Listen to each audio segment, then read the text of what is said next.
Welcome to the Raw Spotlight podcast, where we feature inspiring leaders in the B2B space and share their unique stories. Let's get started with the show. Hi, welcome to the Raw Spotlight. I'm Emily Yao, co-founder of Ready Artwork, joined by my business partner today, Victor Huynh. We dive into leadership, entrepreneurship, and digital marketing to help businesses grow.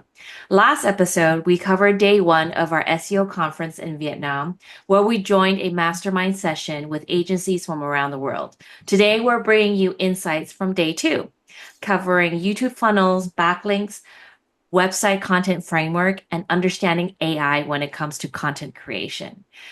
It was a really fun day, so I like to dive in. But before we start, I have a sponsorship message.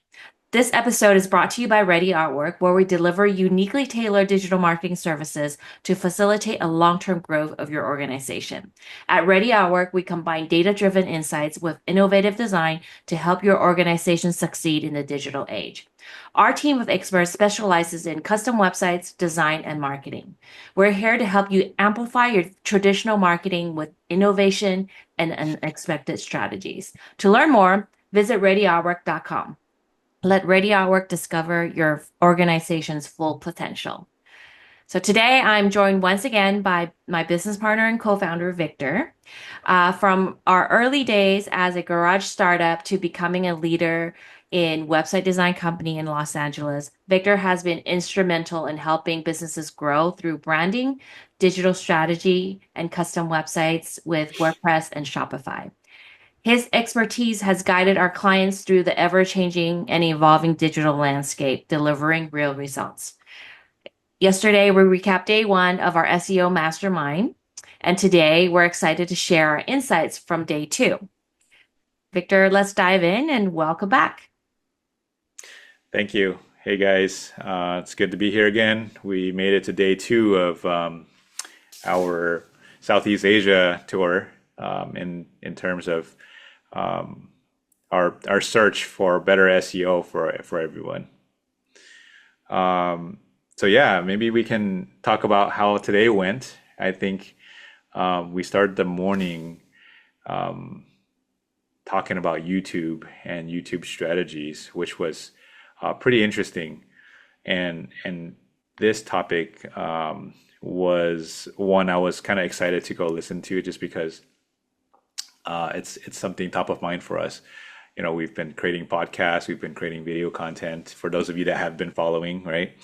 And this is something that we've struggled with for a long time, right? A lot of our clients that we talk to, including us, we're guilty of using YouTube as a glorified Google Drive, right? To just store random videos, Yeah. right?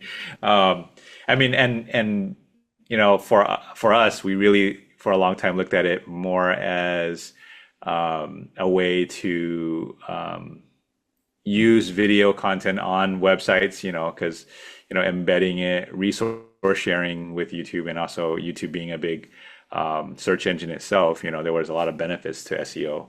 But really taking a step back and looking at understanding and taking a look at YouTube as a social media platform. You know, once you take that hat off, right, of a YouTube just purely looking at it as a video storage, and now starting to think of it as a platform, a social media platform.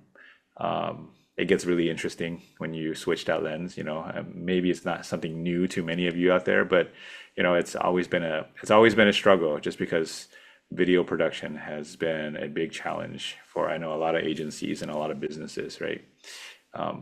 But it's inevitable. We need to attack it head on. So I thought there were a lot of gold pieces of nuggets that we were able to pick up from there. Do you want to share any that you observed? Emily was there in that session with me. Yeah, because you mentioned looking at it from a different lens. They touched on, something we know about, but, hearing it as well from folks out here is great. But using YouTube as part of the flow of your lead magnet, right? Like you said, not utilizing it as just storage for your videos, so that it's just a place where you embed all your video assets, but how do you make it into a lead magnet? They also touched on how to grow your channel, younger accounts versus older accounts, some strategies there. And, if you're unsure of, what works better for your younger account, you can, do some A/B testing, which, I thought that was a eye opener for me to, because naturally there's very little A/B tests you can do in YouTube, but there are some items that you can do outside of YouTube or by yourselves to kind of A/B test a little bit better to understand, how the algorithm can help you, grow that a little bit better in your favor. So I thought that was pretty interesting. Yeah, just really looking at it the way we look at websites, right? And one thing that was really interesting um, was how they utilize YouTube for B2B, because most people Right. think it's a lot of B2C content, it's educational stuff, but how do you monetize it? So I just thought that perspective was pretty cool in terms of how B2B businesses are really thinking about YouTube. Mhm. And um, and this applies to SEO too, right? When we're talking to B2B, we understand that the sheer volume of traffic and impressions are not going to be there for very, very technical or very niche type of applications. So it's really with a focus of quality over quantity, right? Same thing with SEO. Even though there might be almost close to zero searches, that one that finds you is going to be a really high converting traffic or that visitor, right? So the idea is really to just really focus on quality, and this is something we're going to cover today as well through the other sessions that we went to with a really big emphasis on quality over quantity, especially in the B2B space.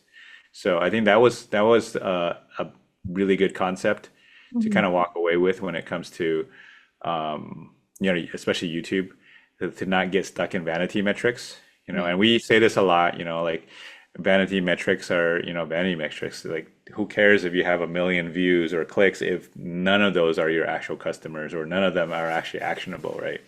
So really focusing on quality and educating clients about, you know, focusing on conversion rates and Mhm. conversions versus just pure impressions and traffic. Right, right. Yeah, especially for B2B content, you don't want it to go viral, and I mean you do want it to go viral, but then what's the point if it goes to the wrong audience and it's not going to convert for you? Yeah. Yeah. Yeah. So that was a pretty good session in terms of, how to think about YouTube.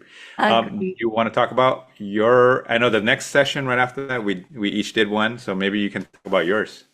Yeah, I went to a session that talked about backlinks and how it helps with SEO, but obviously with backlinks, it's an off-page SEO tactic that a lot of agencies do help businesses uh, grow their presence for search results.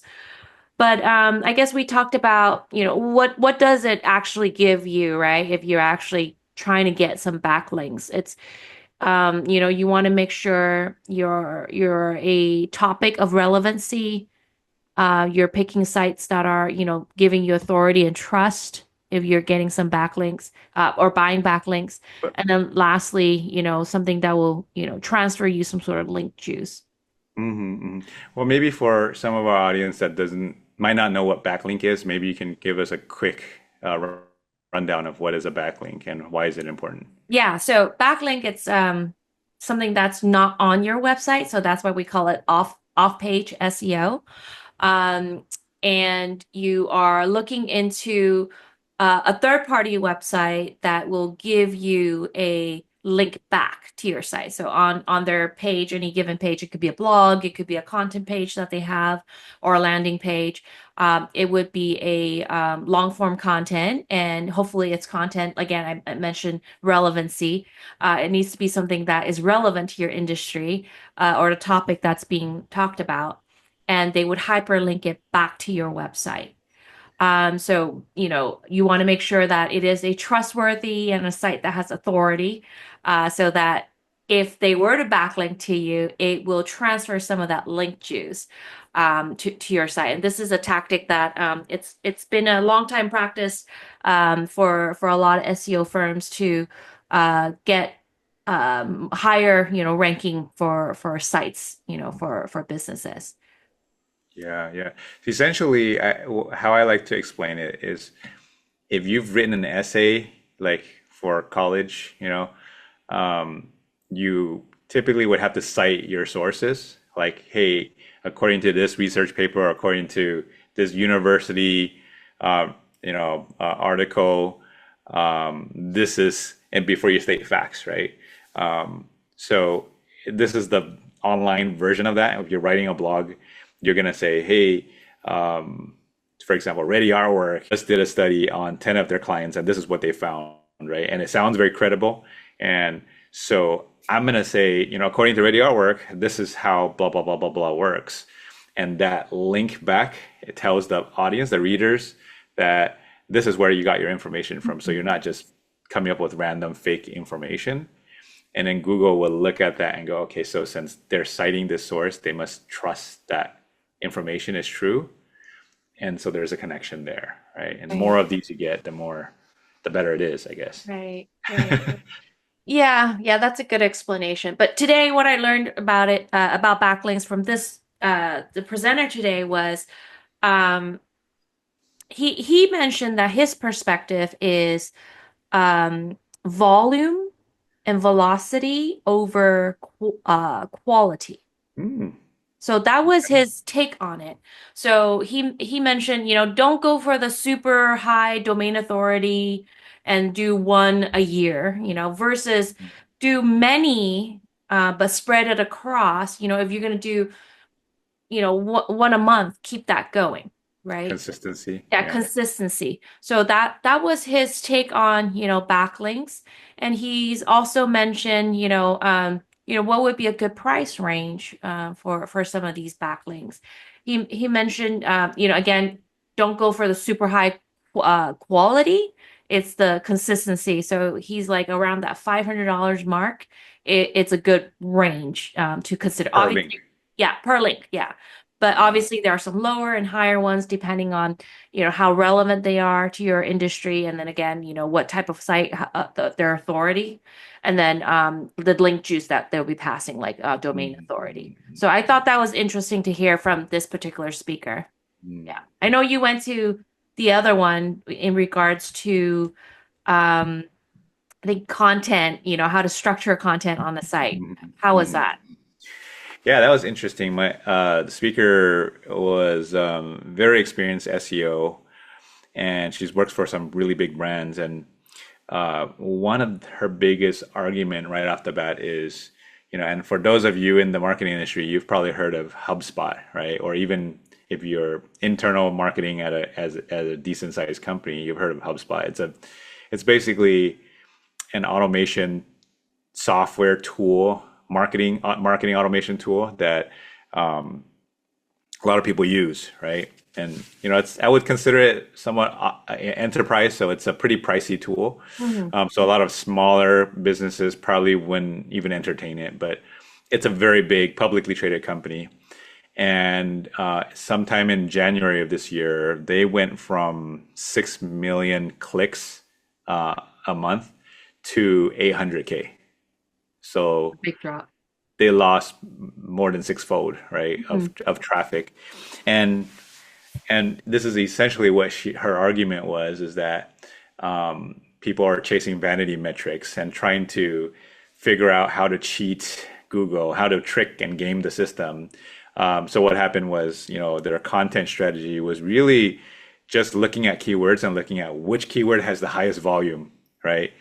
So they were writing articles like, best businesses to start in 2024 or 2025, or things like that that might be very trendy, but then has nothing to do with marketing automation, or at least is a few degrees too far apart from their product.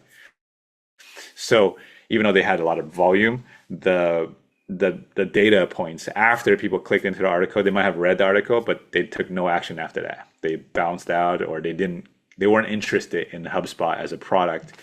So a lot of these ranking factors, behavioral factors didn't support that this was high quality, even though it was generating traffic, right? So hence the massive drop in traffic.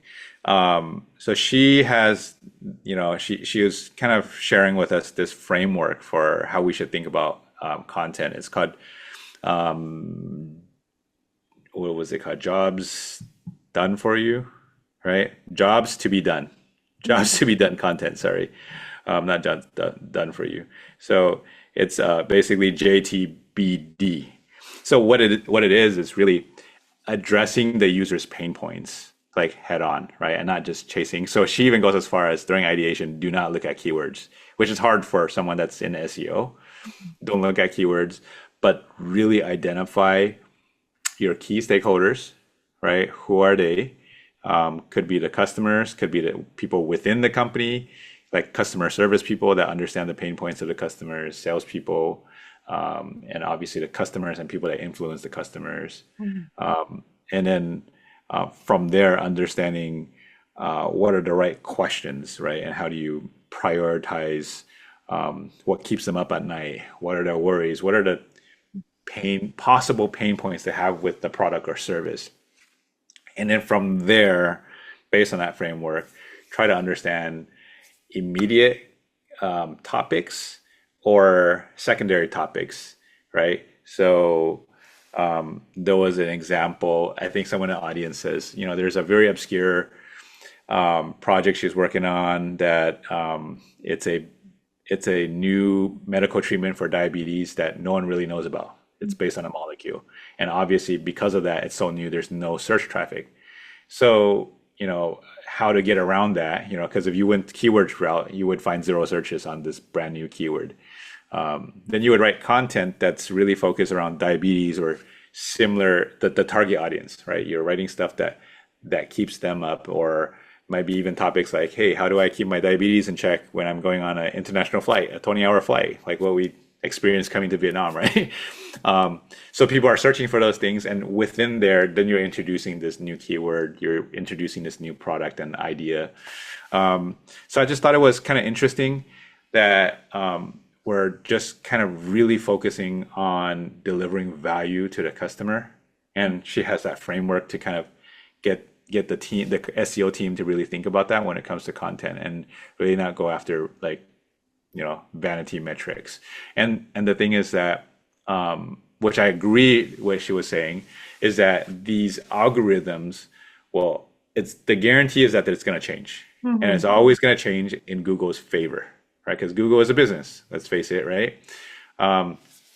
So understanding that, you can't just chase the trends.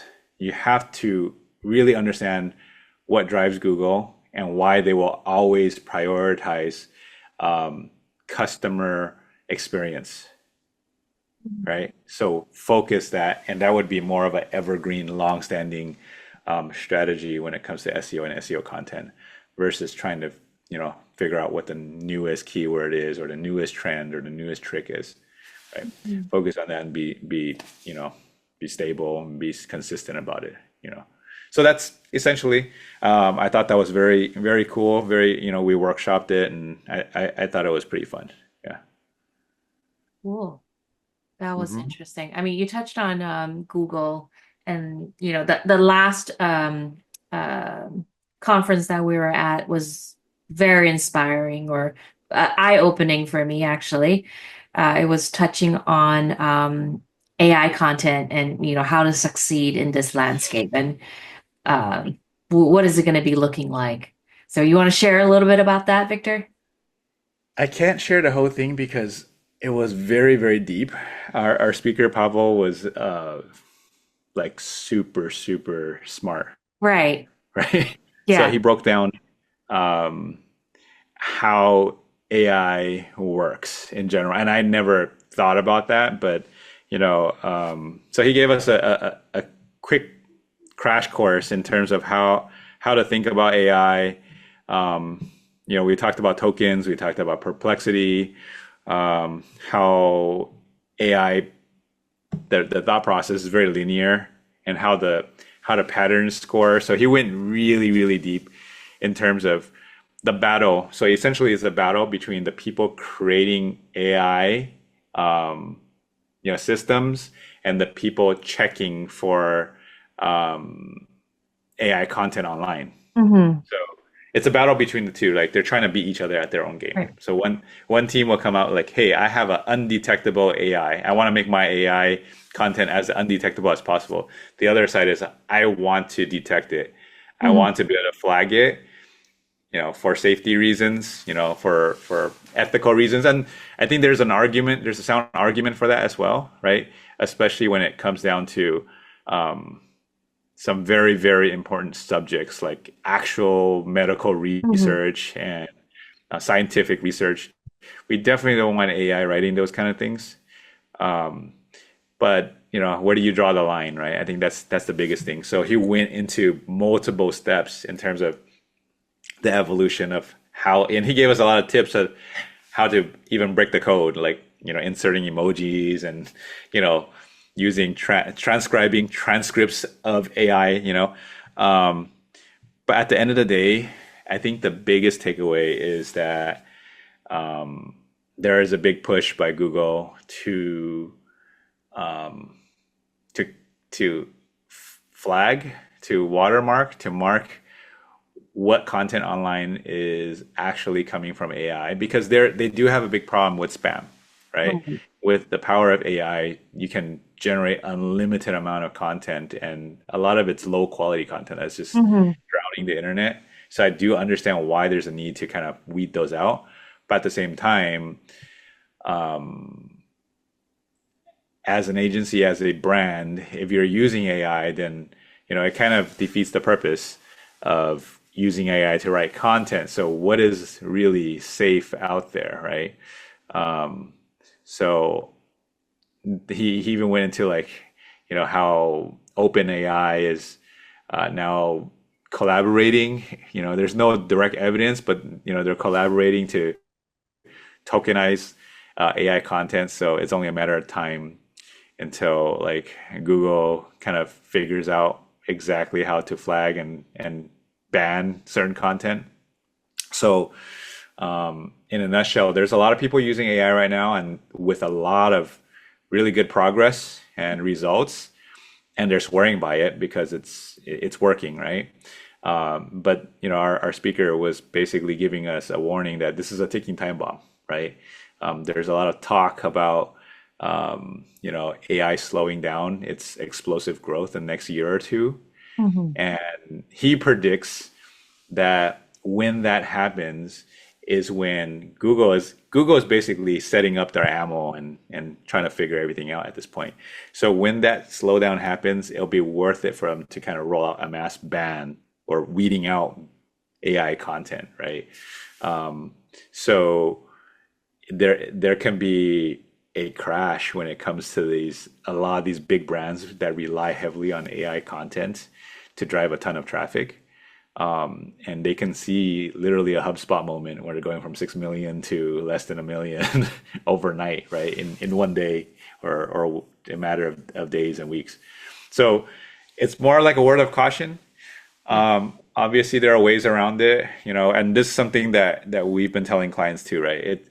It's not that you can't use AI for content, you just have to be very strategic about it. Right. Like the most common one was, have use AI for ideation and have it write the first draft, and Hmm. then have a human person go in and kind of reword things. As long as there's no copy pasting happening, right, of Hmm. direct, because how it works, right? It's looking for patterns, it's looking for watermarks. I'm not going to go into the technical details of that. That could be super long, right? Hmm. But it's generally safe, right?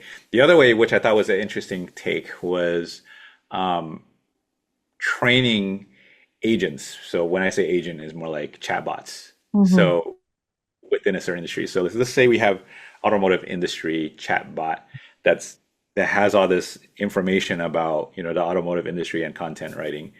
And you have a content writer that now comes up with their draft and inputs it into the agent and go, hey, this version or this version, is there a better way to optimize my content? Blah, blah, blah, asking questions. And then this chatbot is giving, it's analyzing the data and giving actual feedback of how to improve it. So using chatbots for efficiency, using AI for better quality versus just being lazy and just throwing in a prompt and then exporting, copy and paste, throwing out, which, sounds sketchy, but a lot of people are doing, I know for a fact, right? Mm-hmm. Yeah. So they might be having some wins right now, but the biggest flag is that, hey, it could all be come crashing down very soon, right? And that can be very devastating for a business. So, I don't know. I covered quite a lot. Is there anything, I know you were in that session too, you want to kind of point out? There's a lot more points, right? I mean, it was, again, I said it was a big eye opener. I didn't even realize all of that within AI content. He's mentioned that there's been tests and studies made where, even there are humans that can recognize some of these AI content. There's also the machine learning part, and then also you mentioned touched on the watermark systems, which again, I wasn't even aware of all of that, basically in the back of, all the AI stuff. So that was really interesting, and kind of having him visually um, explain all of that to us. And I thought it was pretty easy to understand as he was doing so with all the visuals that he was providing us. Yeah, yeah. No, it was super cool. And Yeah, I agree. now understanding like how the algorithm works and that there are so many different ways of catching patterns, you know, each each word has a score to it and it has one, two, three, four, five, um, which was, I thought was really cool. But yeah, the big thing, the big takeaway is really, you know, um, AI content software. It's just you got to be careful about it, Yep. and no matter how good it sounds. And the other thing he mentioned was that, which I thought was really useful, was someone asked about AI content, SaaS products, right? And he's saying that they may sound legit and sound great on the outside, but and chances are very high that they might be hosting on some kind of a Google platform, you know, Mhm. with cloud service because Google is so big, it's hard to avoid them, right? If their system is hosted on that, Google has access to it, right? So again, going back to the ticking time bomb situation, right? Right. Or if they base it on an open source that Google also has access to, Google can download that open source model and also being able to reverse engineer that Mhm. pattern for watermarking, right? So there's really no safe route out there. I mean, and the other thing, I'm sure this is trending. I think this will be fun for our audience. Um, I'm sure you guys have seen on social media or in blogs that these are the 5 prompts we use to create perfect content for X, Y, and Z, right? So he said that's the worst thing you can do from a security standpoint, and getting banned, is that once you put these prompts up there, Google can crawl the internet, grab these popular prompts, Mhm. put it on their system, and just build it into their algorithm to go look for these prompts, the results of these prompts, not the prompts themselves, but the results of these prompts. And they'll know, hey, all of these like thousands of articles that took this influencer's um, prompts and used them in their own workflow, now might get banned, Mhm. right? Because now this is like evidence that this is AI generated content, and Google doesn't want that stuff. Mhm. So very interesting. Yes, that is. Okay, well, last question for me, Victor. Hmm. Um, what are you most looking forward to in the next couple of days that we have left here in Hmm. Vietnam? Hmm. I don't know. Now that I piqued my interest in the AI topic, I'm kind of looking forward to learning more about that. Mhm. And then also the video content, for YouTube, if there's any more content like that, I think that would be super cool. And I mean, the other part is meeting these really cool people from Right. all over the world. I think it's very different from what we see in the States. Yeah.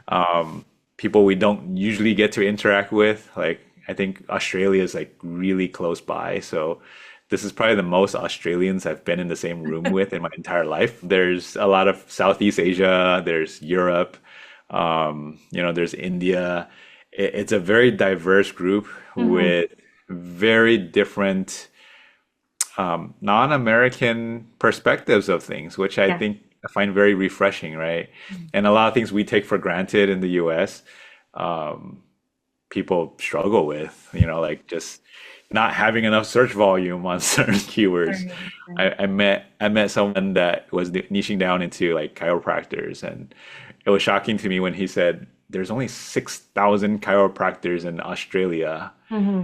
only about 1,000 or so actually own practices. Of those, how many actually need marketing? And he's Right. like, Victor, I can't niche down. Because telling him to niche down. Right. Right. I didn't cross-reference his numbers, but I just thought it was shocking that he shared me. And it's like, oh, I never thought about that because we don't have that big of an issue in the U.S. when it comes to like volume of things. Yeah. So yeah. Yeah. I am most interested in automation. I think it's tomorrow, so I'm excited to learn more and hear more about that. But okay, well, that's a wrap for today's episode. Mhm. But this conversation isn't over yet. We got a few more days to go for this conference and plenty of insights to share. So stay tuned as we bring you the latest trends and strategies. Make sure you subscribe to the Raw Spotlight so you don't miss out. Mhm. Victor, remind listeners where they can connect with you. I'm active on LinkedIn. Um, Please, when you send me if you're gonna send me a request, just say that, hey, you heard our podcast or watched us on YouTube. All right. Well, for expert website marketing and custom website design, visit readyoutwork.com. We love to help your business grow. Thanks for tuning in, and we'll see you in the next episode. Thank you. Thank you. Bye bye. Thanks for listening to the Raw Spotlight podcast. We'll see you again next time, and be sure to click subscribe to get future episodes.